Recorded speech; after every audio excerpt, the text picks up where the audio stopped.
Well, first, let me start with you, Brandon, because the look of despair, or was that you were hot? Because wasn't it hot out there when you're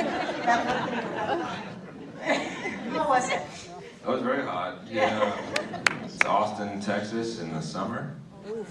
No acting required. Just put a hot, a man who already runs hot in a hot clothes on a hot day. Thing about filming the 20s in an area that's not supposed to be in the summer, when you're in an area that is the summer, is that the clothes are very warm. It's head to toe wool. So that's just a look of a man who's overheating. More than anything. It's brilliant. Yeah. Julia, this scene too, I mean, it's the start of just hell for her. We already went through Ellis Island with her, and then there's new hell. At the start of the season, did Taylor tell you it's gonna be a journey for you?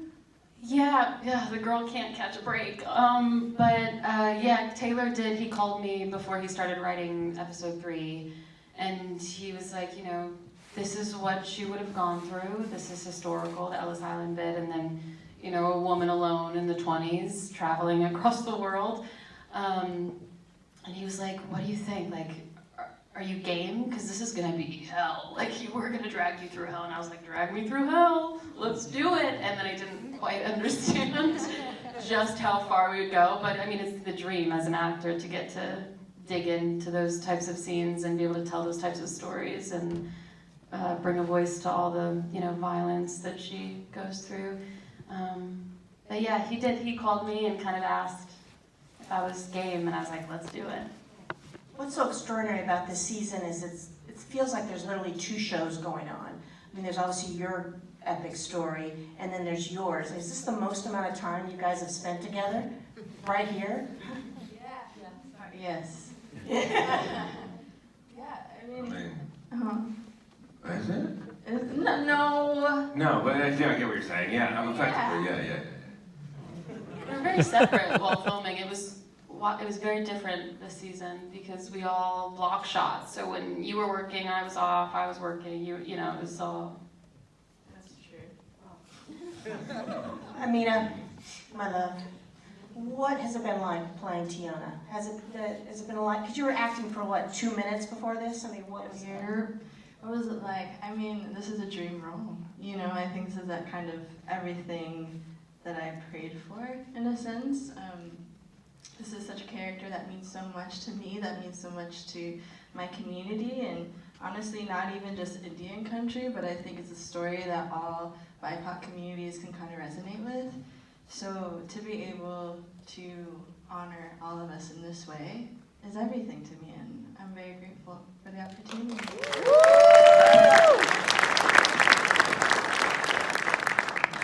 Same for you. I mean, did you have a conversation with Taylor? Did he give you an idea of where Tiana was going to go this season? No idea, but history, you know what I'm saying? There's only so much you can dream up. So I just ran with it, you know, and took it in stride. I mean, I think for all of us, for Mo, Michael, Brady and I, and now Jeremy Gawana, who's playing Pete Plentyhouse, who replaced Coco Cole Brings Plenty, I think we kind of all decided to come into this and honor Coco as best as we could and make this season as joyous as we possibly could, because if you know Coco, you know how bright he is, and he is just a light and full of love, like many of us are. So, yeah. Did I even answer your question, girl? I went on.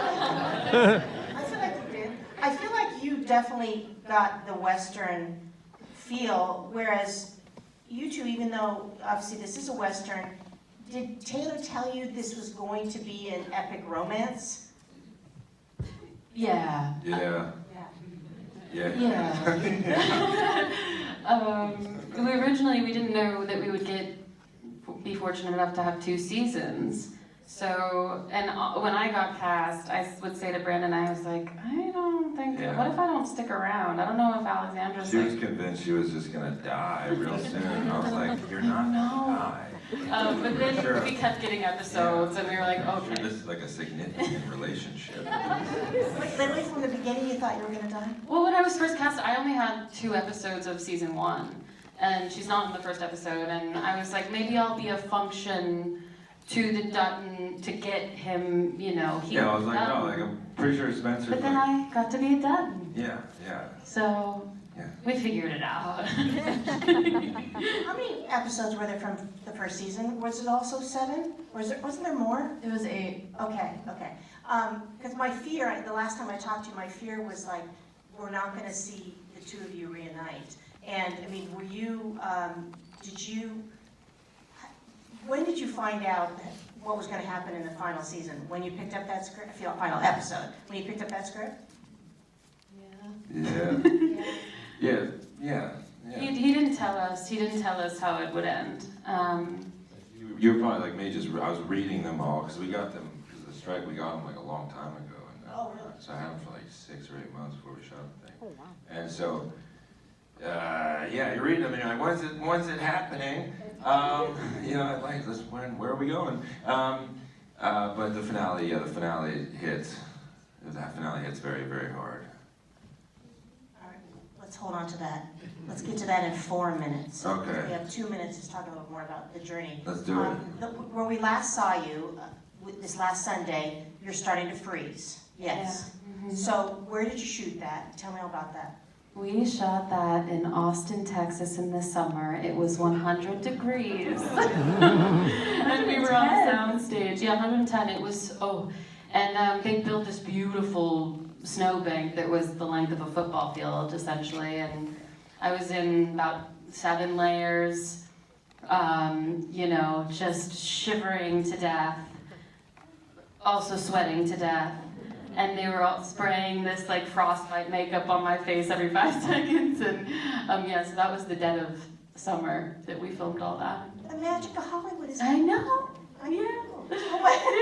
It's amazing though. There's this huge blue screen, and I was like, I wonder what that's gonna look like in that last shot that they zoom out. And I mean, it looks so real. They're incredible. That crew's incredible. Now, Brent, have you surprised yourself at how cool you look? You know, holding a rifle and kicking villain ass. I mean, are you impressed? I mean, not really. I don't know. I don't really. No, I mean it's cool, but I don't know. I'm weird watching myself. I think a lot of actors are. You're just hypercritical of just how you walk. Even you're like, that's how I walk. Why am I walking like that? So I've seen 2 episodes of this season, and I watched them like pacing behind my couch, like fighting with them. You know, I don't know. It's yeah, I guess it's cool. I mean, the fight scene was cool. That was really cool. I mean, it's objectively a cool character. Yes. You know, objectively it just is. It's like the little kid in me. Yeah, of course. It's like this is so cool. Yeah, it's awesome. How much have you interacted? This is actually for all of you. How much do you get to interact with Taylor during the whole process? I think for season 1, it was way more than season 2. I don't know about you guys, but I didn't really interact with him this season at all. You guys? It was amazing, scary, but empowering as an actor, because for season 2, he really just said, go. You guys have got this, you know the characters, and there's the writing, and go. And it was like halfway through, well, almost all the way through shooting season 2, I get a call from him. He's like, I'm just starting to watch it, it's great. And I was like, well, I'm glad you think so, because we're almost done. But yeah, no, he let us kind of fly this season, and you know, has been so supportive and sweet throughout, and yeah, that's... Yeah, he definitely puts you in a position where he wants you to level up and like trust yourself as an actor and as like a person on a set. So like what Julia's saying, he sort of gives you the keys to the car and he's like, go drive this thing. And there's very conscious moves on his part that enforce that within you, so you believe in yourself and you trust your character and you trust your work. And it's such a gift to do that. And at first it's scary because you're like, is this okay? I don't know, like, am I doing the feedback loop isn't as what it is on other projects, but it really does put you in a position to just own it and to trust yourself and to lean in. And that's such an important muscle to form, I think, as an actor. Yeah. Amina, tell me about your relationship with, as you know, I'm hoping you're all watching this video. What are you doing? The priest is after her, and he's played by Sebastian Roger. Can you tell me what your relationship has been like with him? Because obviously we hate him. I know, but he's the best in the world. I call him Funkle, or in one of my languages, brother, which is Di Natial. He's everything to me. I mean, I was just with him and his wife staying at his house for like a week.